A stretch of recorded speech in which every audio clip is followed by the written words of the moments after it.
Hello students, I am Pushpendra Singh और आप देख रहे हैं स्टूडेंट्स मेट चैनल। मैं आपकी जानकारी के लिए बता दूं कि इस चैनल पर क्लास 11th एंड 12th के हिस्ट्री, ज्योग्राफी एंड पॉलिटिक्स तीनों सब्जेक्ट्स के वीडियोस अवेलेबल हैं और इसके अलावा क्लास 10th के लिए सोशल स्टडीज एंड इंग्लिश और कॉम्पिटिटिव एग्जाम्स के लिए English grammar and other informative videos are available. तो जल्दी से आप इस चैनल को कर ले सब्सक्राइब। स्टार्ट करते हैं chapter 1 class 11th from the beginning of time and this is part first of this video. और इस चैप्टर में हम जानेंगे मानव की उत्पत्ति के बारे में, सोर्सेज, वो स्रोत जिनसे हमें ये इंफॉर्मेशन मिलती है to understand early human history. सबसे पहले फॉसिल्स, वो पुराने अवशेष जो कि जमीन में दफन हो चुके थे और अब वो पत्थरों में तब्दील हो चुके हैं, जिनको अब निकाला जाता है और जांच की जाती है ये अवशेष कितने पुराने हो सकते हैं। Stone tools made and used by early humans are available in various parts of Africa and Europe, like stone tools, sharp stones, etc. Early humans के द्वारा बनाए गए कुछ हथियार जो हमें मिलते हैं वो भी हमारी मदद करते हैं ये जानने में कि इनका इतिहास कितना पुराना रहा होगा। Paintings found on the walls of the caves in Europe and Africa, which are helping us to understand early human history. Painting भी मिलती हैं यूरोप और अफ्रीका के गुफाओं में जो हमें मदद करती हैं अर्ली ह्यूमन हिस्ट्री के बारे में जानने के लिए। Most scholars refuse to accept that these objects were the remains of early humans. बहुत से ऐसे स्कॉलर्स थे और वो स्कॉलर्स इस बात पर बिल्कुल भी विश्वास नहीं करते थे कि इस प्रकार के टूल्स या पेंटिंग इंसान बना सकता होगा, because according to Old Testament of the Bible human origin was an act of creation by God। ये सारी चीजें भगवान के द्वारा बनाई गई हैं। इस थ्योरी को भी वो मान्यता देते थे। सबसे पहला जो स्कल खोजा गया था ह्यूमन का, वो खोजा गया था नादेर वैली में। नादेर वैली जो कि नजदीक है जर्मनी के एक शहर डसलडोर्फ में। अगस्त 1856 में जब वहां के कुछ वर्कर्स चूने की खदानों में काम कर रहे थे, उन लोगों को मानव खोपड़ी के कुछ अवशेष और उसे इन्होंने हैंडेड ओवर कर दिया कार्ल फुलरोट के। ये जो पिक्चर आप देख सकते हैं, he was a local schoolmaster and natural historian who realized that they did not belong to a modern human। और उनका ये मानना था कि ये जो स्कल मिले हैं ये मॉडर्न ह्यूमन के नहीं हैं। Then he made a plaster cast of the skull and sent it to Hermann Schaff-Hussein, a professor of anatomy at Bonn University। Carl Fuhlrott ने इन स्कल को बड़े ही ध्यानपूर्वक प्लास्टर में रखा और सुपुर्द कर दिया हरमन शॉफ हुसैन के। ये पिक्चर आप देख सकते हैं जो कि एक प्रोफेसर थे बॉन यूनिवर्सिटी में।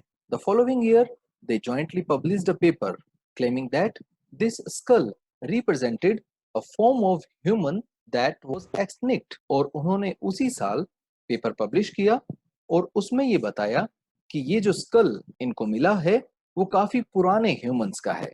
जैसा कि आप इस पिक्चर में देख सकते हैं, this was the first skull that was found in the Nander Valley.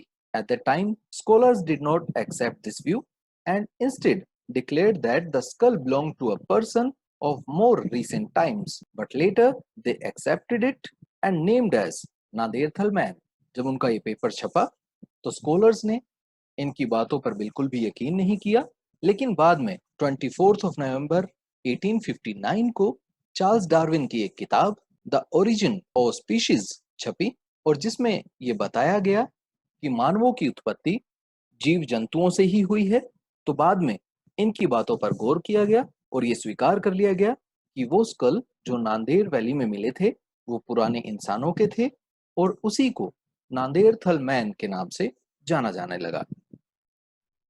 अब बात करते हैं the story of human evolution की। ह्यूमन इवोल्यूशन की बिगनिंग प्राइमेट से की जाती है, उसके बाद आते हैं होमिनोइड्स and then after hominids.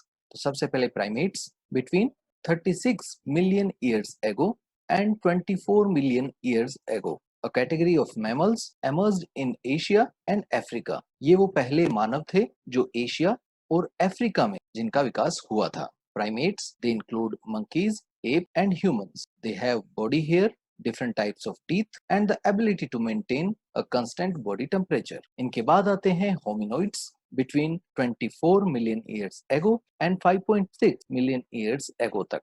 A subgroup among primates और इन्हीं के ही primates का ही अगला रूप जो कि hominoids के रूप में जाना जाता है। Different from monkeys in a number of ways, they have a larger body and don't have a tail. इनके पूंछ नहीं हुआ करती थी। Besides there is a longer period of infant development and dependency. Hominids की बात करें तो between 5.6 million years ago and 1.8 million years ago, they have evolved from hominoids और ये hominoids से ही निकले हैं and share certain common features and have major differences. उनके अंदर कॉमन फीचर्स हैं जैसा कि आप पिक्चर में देख सकते हैं। The first early man chimpanzee in the form of app, second पे आते हैं एस्ट्रोलोपेथिकस जो कि होमिनिड से ही डिवाइड हो जाते हैं। फिर आगे इसकी सब ब्रांचेस आ जाती हैं, होमो इरेक्टस एंड होमो सेपियंस। बात कर लेते हैं दोनों में डिफरेंस की। होमिनोइड्स की बात करें, दे हैव स्मॉलर ब्रेन, इनके दिमाग का साइज जो था वो छोटा था। होमिनिड्स के दिमाग का साइज थोड़ा बड़ा था। They have quadrupeds walking on all four legs. Hominoid जो हुआ करते थे वो अपने हाथों और पैरों का इस्तेमाल किया करते थे। But hominids have an upright posture, सीधे खड़ा होना इन्होंने सीख लिया था। एंड बाइपिडल मतलब दो पांवों के ऊपर ये चलना भी सीख चुके थे। होमिनोइड्स की बात करें, they have flexible forelimbs and mark differences in the hand. They have flexibility in hand, legs and fingers which help them to make tools and weapons. Hominids अब दो भागों में बढ़ जाते हैं। एक तो हो जाता है एस्ट्रोलोपिथिकस और दूसरा हो जाता है होमो, और इनके भी आगे आगे पार्ट्स हमें देखने को मिलते हैं। The major differences between Australopithecus and Homo relate to brain size, jaws and teeth. उनके दांतों में फर्क था, जबड़ों में, और ब्रेन के साइज दोनों के अलग अलग थे। The Australopithecus have smaller brain, heavier jaws and larger teeth than the homos. And the name Australopithecus comes from a Latin word. ये एक लैटिन शब्द है जो आता है एस्ट्रल से, जिसका मीनिंग होता है सदन, दक्षिणी, और पेथिकोस एक ग्रीक वर्ड है जिसका मतलब है एप। अगर होमो की बात करें, होमो भी एक लैटिन वर्ड है जिसका मतलब होता है मैन, इंसान। Although there were women as well, so fossils are classified as Homo habilis, the tool maker, Homo erectus, the upright man and Homo sapiens. अब बात कर लेते हैं द डिस्कवरी ऑफ Australopithecus की। These types of human skulls were found in Olduvai Gorge on 17th of July 1959। ओल्डुवई गोर्ज जहां ये खोजे गए थे एक जर्मन बटरफ्लाई कलेक्टर के द्वारा, लेकिन इस खोज का नाम जुड़ जाता है मैरी और लुइस विकी से। इस पिक्चर में आप इन्हें देख सकते हैं जिन्होंने यहाँ 40 साल तक काम किया। ओल्डुवई गोर्ज जो कि है तंजानिया में, यहाँ पिक्चर में आप देख सकते हैं, और ये पड़ता है अफ्रीका में। अब बात करते हैं द पॉजिटिव फीडबैक मैकेनिज्म की। सम ऑफ द फीचर्स और developments in the anatomy of early humans being favored or shaped them to become modern human beings. These developed are together called positive feedback mechanism. जो early human थे उनमें धीरे धीरे बदलाव आते गए, और इस बदलाव के चलते वो सभी ह्यूमन चेंज हो गए मॉडर्न ह्यूमन बींग्स में, और मानवों में विकास देखा जाता है पॉजिटिव फीडबैक मैकेनिज्म के रूप में।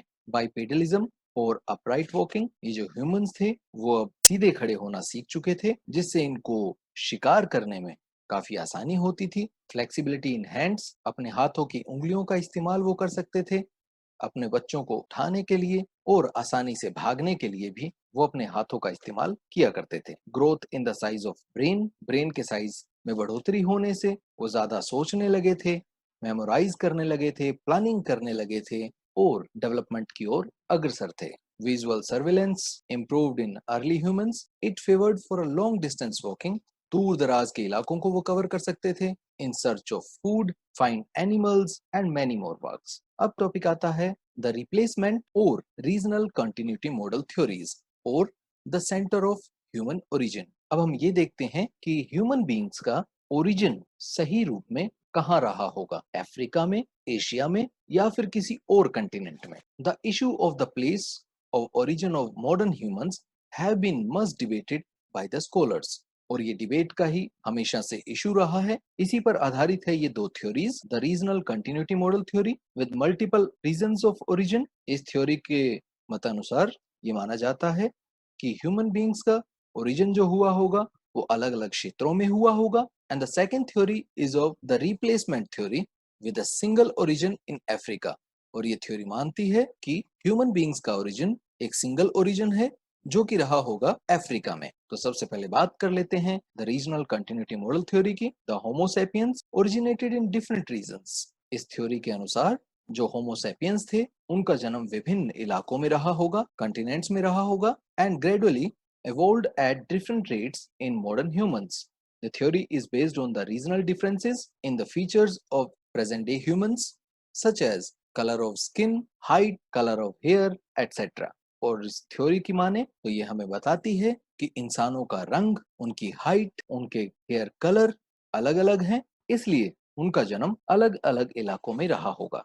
अब रिप्लेसमेंट मॉडल की बात करें। Human beings first originated in a single region which is Africa and migrated to all the other regions or continents. ये थ्योरी मानती है कि ह्यूमन बींग्स का ओरिजिन एक जगह ही रहा होगा जो कि है अफ्रीका, और वहीं से ये दूसरे इलाकों में या दूसरे कंटिनेंट्स में गए होंगे।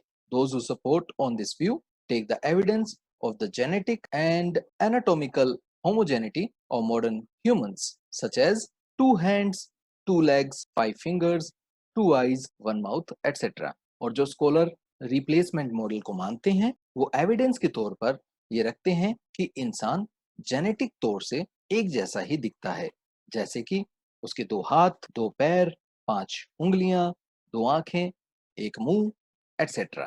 The enormous similarity amongst modern humans is due to their descent from a population that originated in a single region which is Africa. और इसी के साथ इस चैप्टर का पार्ट फर्स्ट यहीं खत्म होता है। वीडियो पसंद आए तो लाइक करना ना भूलें, और हाँ, चैनल सब्सक्राइब कर लीजिए ताकि आपको न्यू वीडियोस के नोटिफिकेशन समय पर मिलते रहें। खुश रहें, आबाद रहें, मुस्कुराते रहें और आगे बढ़ते रहें। Take care and thanks for watching.